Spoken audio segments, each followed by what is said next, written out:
Ben Bekoum, bienvenue à vous. Aujourd'hui, nous allons voir la question de la fascination qu'on peut avoir vis-à-vis de la langue arabe. Cette vidéo va aborder le 4e conseil de la série des vidéos qui présentent les conseils ou règles qui permettent d'avoir les bonnes bases sur lesquelles vous pouvez construire votre parcours de formation de la langue arabe.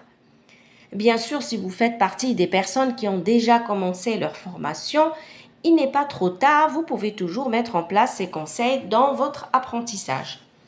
Aujourd'hui, nous allons voir comment la fascination peut être un obstacle à votre formation et pour quelles raisons, que faut-il faire pour ne pas tomber dans ce piège et à quel moment la fascination peut jouer en votre faveur.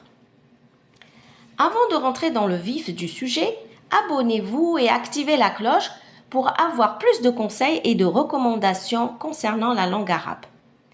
Aujourd'hui, donc, nous allons continuer sur notre lancée des idées préconçues, des préjugés autour de la langue arabe et essayer ensemble de les détruire les uns après les autres afin de dégager votre chemin vers la langue arabe de tous les obstacles qui vont entraver votre progression en langue arabe, voire vous arrêter en plein milieu de votre parcours. Il s'agit de briser l'obstacle ou le mur, al-jidar, la peur ou l'hésitation que rencontre toute personne face à la langue arabe qui font que cette personne est tellement fascinée par cette langue qu'elle se dit « je ne pourrai jamais accéder à cette langue, encore moins la maîtriser ». Ce type de réflexion d'apparence anodin, voire admirative, est pourtant le plus dangereux pour un apprenant.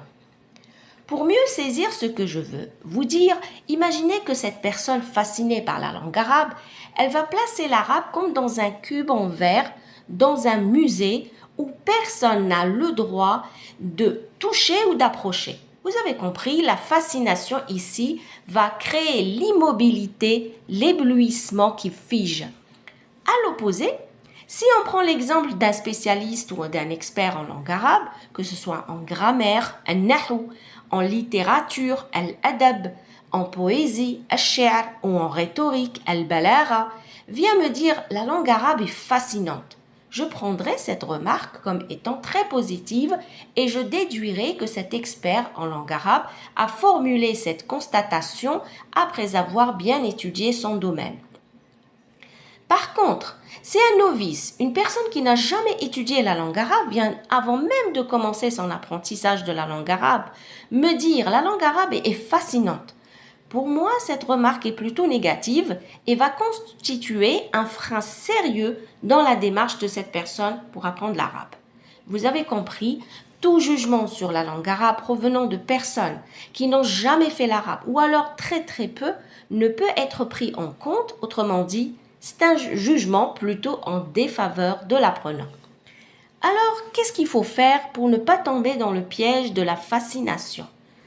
Il faut vous laisser le temps de découvrir la fascination de la langue arabe. Et en quoi est-elle fascinante pour vous? Ce que je vous propose donc, c'est, si vous souhaitez étudier la langue arabe, mais que vous ressentez cette fascination qui vous fige ou vous hypnotise, c'est d'imaginer que vous brisez cette boîte en verre dans laquelle vous avez placé la langue arabe, de la sortir du musée, car c'est une langue vivante, contrairement à ce que certaines personnes croient, d'oser étudier cette langue sans aucun complexe et allez-y selon votre rythme, pas à pas, et je vous promets que si vous poursuivez vos efforts, un jour, vous aurez le droit de dire « la langue arabe est fascinante ».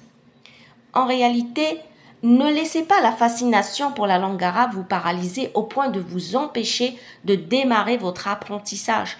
Suivez mon conseil en faisant le premier pas et si vous avez encore du mal à surmonter cette peur de la langue arabe, n'hésitez pas à me laisser un commentaire ou me contacter.